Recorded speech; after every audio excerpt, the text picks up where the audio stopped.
நந்தகுமார், இந்த ஒரு விவகாரத்தை எப்படி நம்ம பார்க்கலாம்? நேற்றைய தேமுதிக கூட்டணி, இன்று ஓபிஎஸ்-உடனான சந்திப்பு, இதற்கான விளக்கத்தை தந்தார் இதயதுல்லா.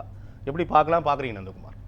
இல்லை, இப்போ ஐயா இதயத்துல்லா பேசும்போது ஆன்டி இன்கம்பன்சிங்கிறதெல்லாம் ஒன்றும் இல்லவே இல்லை அப்படிங்கிற மாதிரி ஒரு முழு பூசணிக்காவை சோத்துல மறைக்கிற கதையாக சொன்னார். அந்த ஆன்டி இன்கம்பன்சி இருக்கிறனால தான் இன்றைக்கி இந்த அளவுக்கு வந்து இன்றைக்கி தேமுதிக கூட போய் இன்றைக்கி அலையன்ஸ் அவங்க வச்சதே. இப்போ ஐயா என்ன சொல்கிறாருனாக்கா 2011 6 to 11 தான் சிறப்பான ஆட்சி அமைஞ்சது. அதில் கொஞ்சம் உள்ளார ஆழமாக போய் ஐயா ஒரு கருத்தை சொல்ல விரும்புகிறாருன்னு தான் நான் புரிஞ்சுக்கிறேன். 2011 2009 ஐயா ஸ்டாலின் அவர்கள் துணை முதலமைச்சர் ஆகிறார். 2 வருஷம் கழித்து 2011 தேர்தல் வருது. அடுத்த 10 வருஷம் திராவிட முன்னேற்ற கழகம் ஆட்சிக்கே வரல. அதே மாதிரி இப்போ 2024 உதயநிதி ஸ்டாலின் அவர்கள் துணை முதலமைச்சர் ஆகிறார். அவர் ஆனதுக்கப்புறம் 2 வருஷம் கழித்து இப்போ 2026 தேர்தல் வருது. அவர் 2006-11 மாதிரியே இந்த 2021-26 இருக்குதுன்னு சொன்னனால இப்போ அடுத்த வரக்கூடிய 10 வருஷம் திமுகவினுடைய நிலைமை தமிழகத்தில் என்ன ஆகுங்கிறத மறைமுகமாக பூடகமாக ஐயா சொல்கிறாரான்னு எனக்கு புரியல. அடுத்தது வரலாறு சொன்னேன், ஜோசியம் சொல்லல. இல்லை, நான் சொல்கிறது வரலாறு தான், நானும் ஜோசியம் சொல்லலை. நான் சொல்கிறது வரலாறு தான். 2011 திமுகவுக்கு என்ன நடந்துச்சு, அப்போ ஐயா ஸ்டாலின் அவர்களுக்கு என்ன நடந்துச்சு, 2 வருஷம் கழிச்சு தேர்தல் வந்துச்சு, 10 வருஷம் என்னாச்சு. அதே மாதிரி இன்றைக்கி வந்து உதயநிதி ஸ்டாலின் அவர்கள் 2024 துணை முதலமைச்சராக இருக்காரு. அதே மாதிரி 2 வருஷம் கழித்து தேர்தல் வருது. நானும் வரலாறு தான் சொல்கிறேன். அப்போது இன்னைக்கு திராவிட முன்னேற்ற கழகத்தில் இருந்து தேர்தலில் வெற்றி பெறுவதற்கான உத்தியாதை பார்க்கக்கூடாதா? அதுதான் நான் சொல்ல வரேன். இப்போ இன்றைக்கி என்னன்னா ஆன்டி இன்கம்பன்சி அந்த அளவுக்கு இன்றைக்கி தமிழகத்தில் தலைவிரிச்சு ஆடுது. அப்போ இன்றைக்கி வந்து ஒரு 5000 ரூபாய் இன்றைக்கி வந்து நீங்கள் கொடுக்குறீங்க மகளிருக்கு. இப்போ வந்து தேமுதிகவை கூப்பிட்டு வரீங்க. இப்போ 6550 கோடி ரூபாய் இன்றைக்கி வந்து மகளிர் உரிமை தொகைக்காக கொடுத்துருக்காங்க. இது வந்து ஆர்டிஐ போட்டு பார்க்கும்போது என்ன தெரியுதுன்னா, எஸ்சி ஃபண்டிலிருந்து ஒரு 11,700 சில்லற கோடியும், எஸ்டி ஃபண்டிலிருந்து 710 கோடியும், மொத்தம் 11,415 கோடி SC ST fund development ஃபண்டிலிருந்து Adi Dravida சிறுபான்மை நலத்துறையிலிருந்து நீங்கள் எடுத்திருக்கீங்க.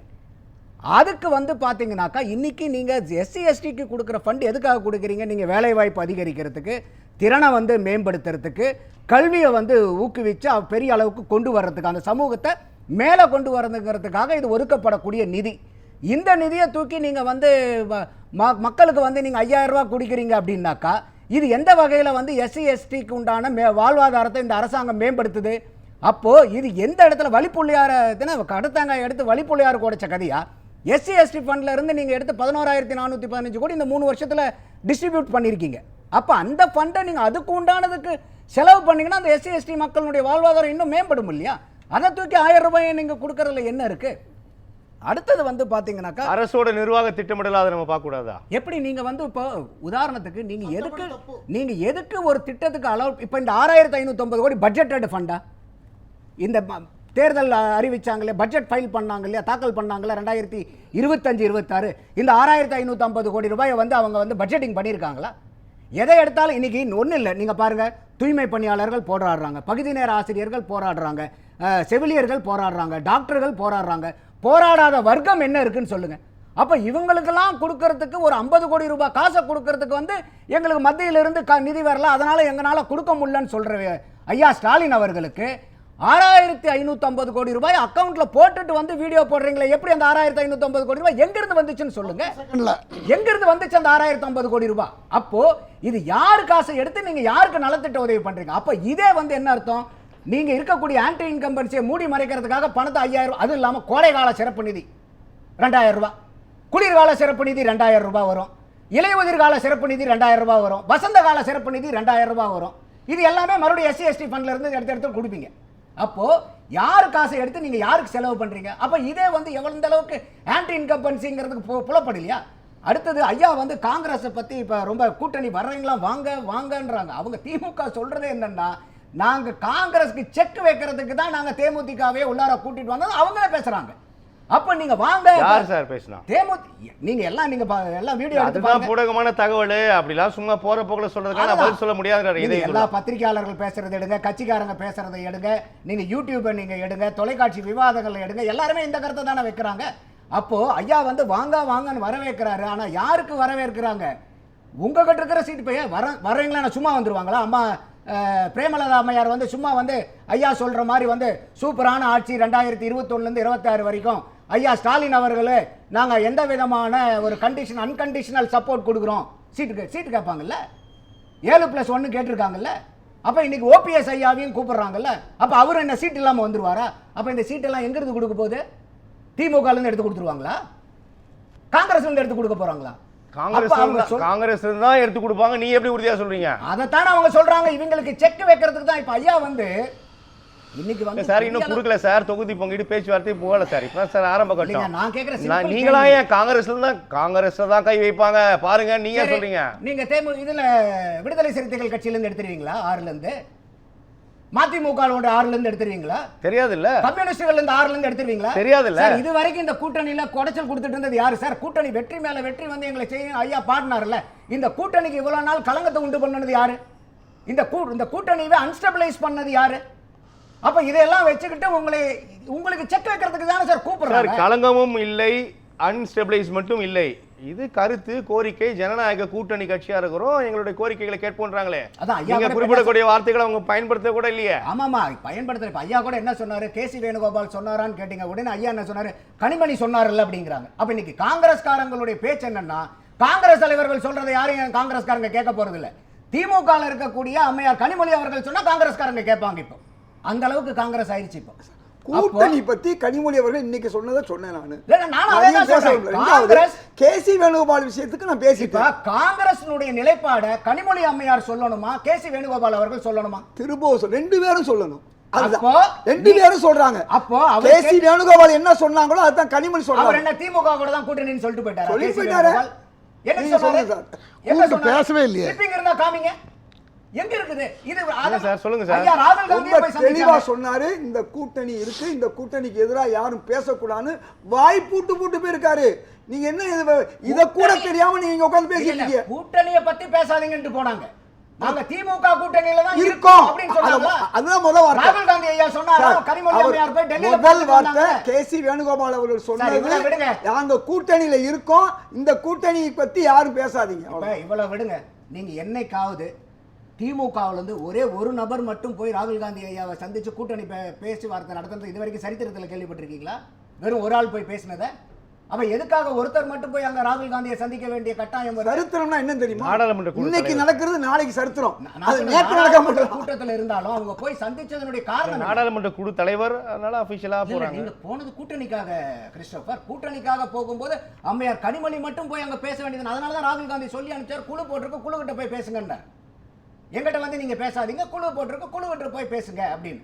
அப்போ ஐயா இதயத்துல்லா அவர்கள் வந்து சொல்றதுல வந்து என்னன்னா, தங்களுக்கு வரப்போற ஆபத்தை எதிர்நோக்காமையே அதை பார்க்காமையே அவங்களுக்கு தான் செக் வைக்கிறாங்கிறத புரிஞ்சுக்காம கவலையே படலையே.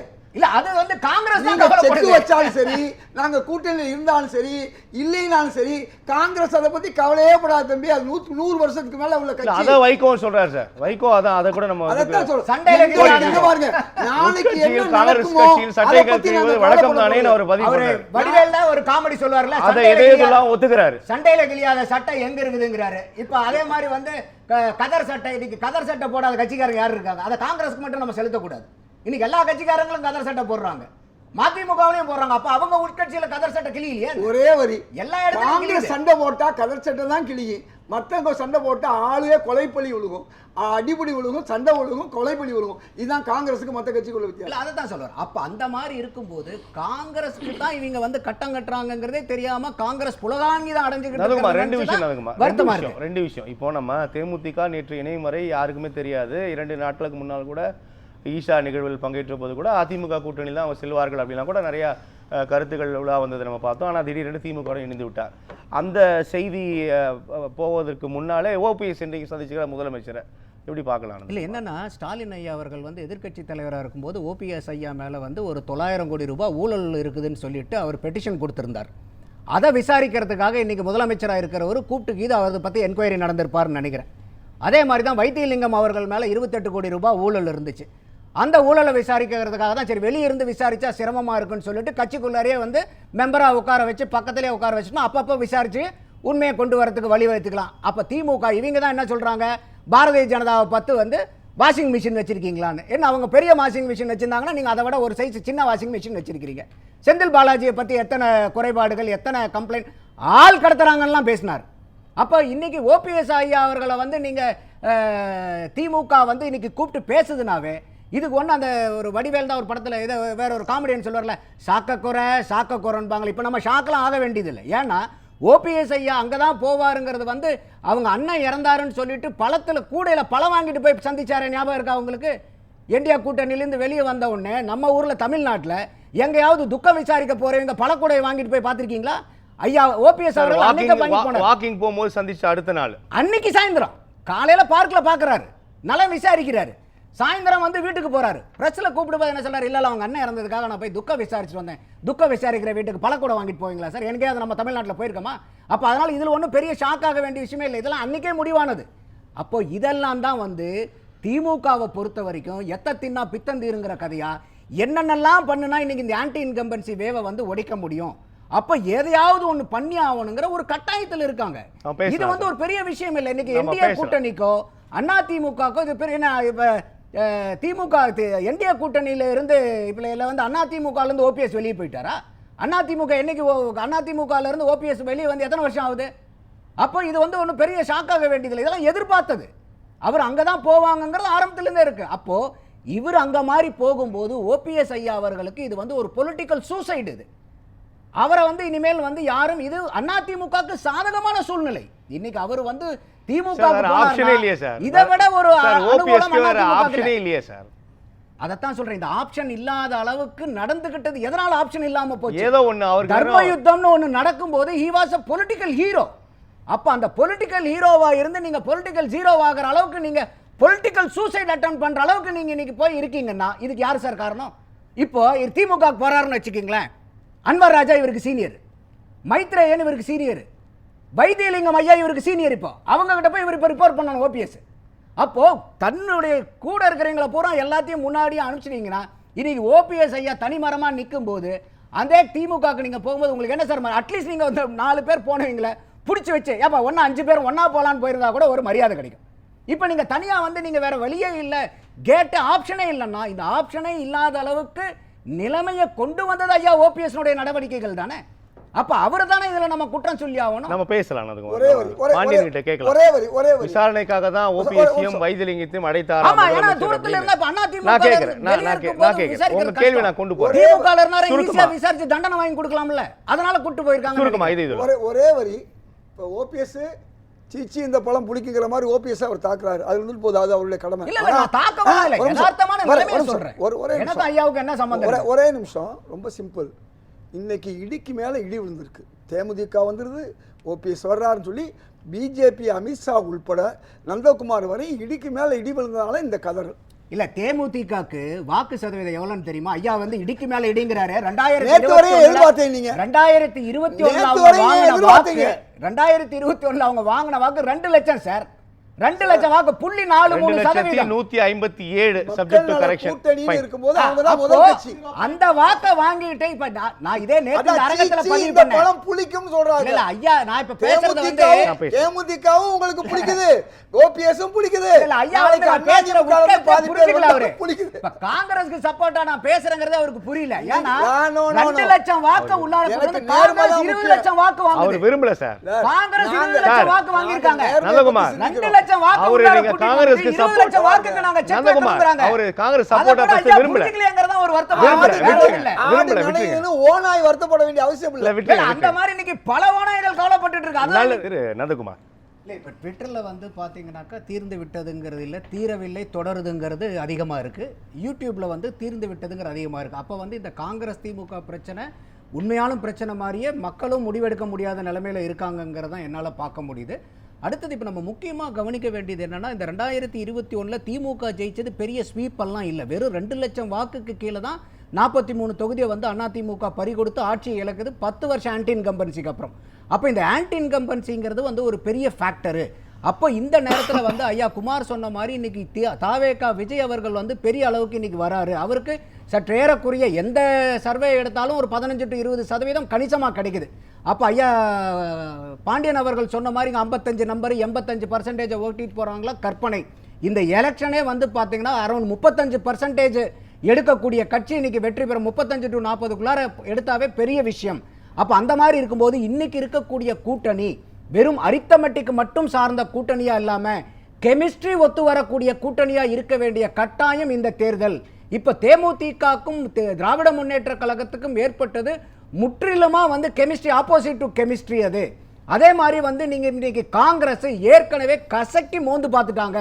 அப்ப இன்னைக்கு காங்கிரஸ் வந்து இன்னைக்கு திமுக கூட்டணியில இருந்தாலும் திமுகவினுடைய வாக்கு டிரான்ஸ்ஃபர் ஆகாது காங்கிரஸ்க்கு, காங்கிரஸ் வாக்கும் டிரான்ஸ்ஃபர் ஆகாது. ஓபிஎஸ் ஐயாவும் அங்க அவர் போராடுங்கும் போது ஓபிஎஸ் யாரு என்னங்கிறது எல்லாமே தெரியும், அவர் எந்த வழி வந்தவருங்கிறது. அப்ப இப்ப அமைய போற கூட்டணி வெறும் அரித்தமெட்டிக்கை மட்டும் வச்சு போட்டாங்கன்னா இது பெரிய அளவுக்கு வந்து இவங்களுக்கு வந்து 1+1 2ன்னு போகாம 1+1 -2 போய் முடியும். அப்ப இன்னைக்கு வரக்கூடிய தேர்தலில் அரித்தமெட்டிக் மட்டும் இல்லாம கெமிஸ்ட்ரியும் சூட்டபிளா இருக்கக்கூடிய அலையன்ஸ் தான் வெற்றி பெறுங்கிறது என்னுடைய பார்வை.